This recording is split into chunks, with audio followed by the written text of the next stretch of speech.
L'initiative du Congo en faveur de la décennie africaine et mondiale de la forestation et le reboisement, portée par l'Union africaine, a été adoptée à la 79e Assemblée générale des Nations unies.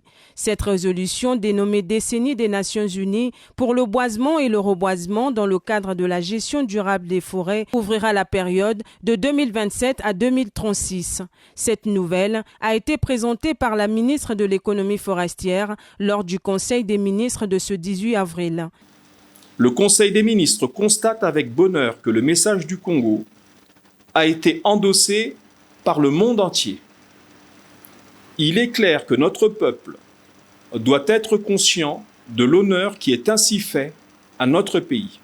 Cette distinction diplomatique entraîne, bien entendu, des devoirs d'exemplarité citoyenne de la part de nos compatriotes, notamment pour ce qui concerne les questions de préservation des forêts, mais également de protection de l'environnement et de la biodiversité. La diplomatie verte du président Denis Sassou Nguesso, matrice de cette importante avancée, doit amener notre pays à poursuivre dans cette diplomatie agissante. Cette initiative, désormais portée par les Nations unies, a été l'une des principales recommandations de la conférence internationale sur la forestation et le reboisement tenue en juillet 2022 sous les auspices du président Denis Sassou Nguesso.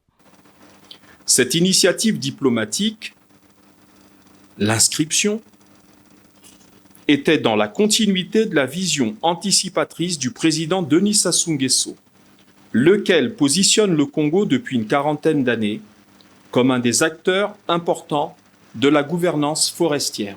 Ce vote quasi unanime a sanctifié la vision du président Denis Sassou Nguesso et marque une reconnaissance historique de la pertinence, de la constance et de l'impact de son action internationale en la matière. Aussi, au nombre de 15 affaires traitées à ce Conseil des ministres, figure le projet de décret fixant les modalités de sélection en équipe nationale Diable Rouge.